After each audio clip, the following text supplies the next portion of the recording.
Dua orang pria dihakimi massa setelah gagal menjamret tas milik seorang mahasiswi di Semarang. Keduanya diamankan setelah sepeda motor yang dikendarainya dipepet dan ditabrak mobil warga hingga terjatuh. AA, pria berusia 37 tahun, hanya bisa pasrah usai terjatuh dari motor dan kedua tangannya diikat tali oleh warga Kamis malam. Satu dari dua pelaku penjambretan terhadap seorang mahasiswa ini sebelumnya berhasil diamankan dan menjadi bulan-bulanan masa di Jalan Fatmawati, Semarang. Tak hanya gagal mendapatkan tas milik korban, AA yang berboncengan motor dengan IAM, temannya berusia 26 tahun, gagal melarikan diri setelah motor yang dikendarainya dipepet dan ditabrak mobil warga. AA diamankan usai motor yang dikendarainya terjatuh, sementara temannya IAM sempat kabur dan lari masuk ke dalam sungai. Karena tak dapat berenang, IAM dengan mudah ditangkap warga untuk diserahkan ke polisi.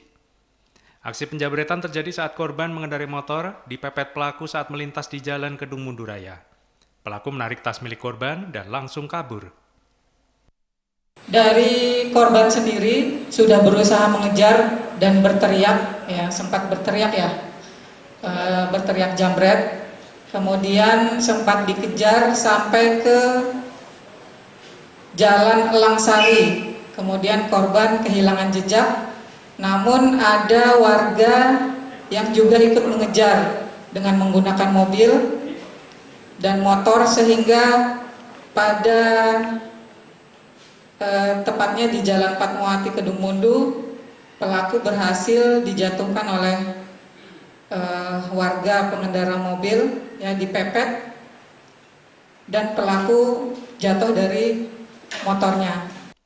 Akibat ulahnya, kedua residivis kasus penganiayaan dan pencurian ini dijerat pasal 363 KUHP tentang pencurian dengan ancaman 7 tahun penjara. Dari Semarang, Kristadi, Tim iNews melaporkan. Polisi menangkap pelaku penggelapan uang dengan modus investasi jual beli telepon seluler di Pemalang. Akibat aksi pelaku, para korban mengalami kerugian mencapai ratusan juta rupiah. Tim unit Reskrim Polsek Pemalang menangkap AH, 38 tahun, warga Kelurahan Mulyoharjo, Kecamatan Pemalang. Ia diduga terlibat tindak pidana penipuan dan penggelapan dengan modus investasi jual beli telepon seluler. Kasusnya terungkap setelah salah satu korban melapor. Pelaku menjanjikan keuntungan sebesar 10,5 juta rupiah per bulan pada korban, melalui kerjasama penjualan ponsel.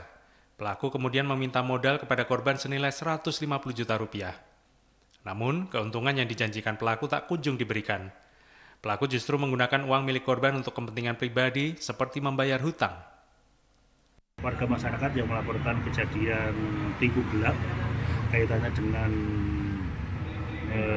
penjualan HP yang dilakukan oleh terduga AH di Polsek Pemalang. Kemudian dengan kerjasama itu AH menjanjikan keuntungan tiap bulannya kurang lebih 10 juta. Namun uang tersebut tidak pernah diberikan, tidak diberikan kepada pelapor. Polisi sudah memeriksa sejumlah saksi, di antaranya puluhan orang yang diduga juga menjadi korban. Atas perbuatannya, pelaku yang telah ditetapkan sebagai tersangka akan dijerat dengan pasal 378 dan 372 KUHP dengan ancaman 4 tahun penjara.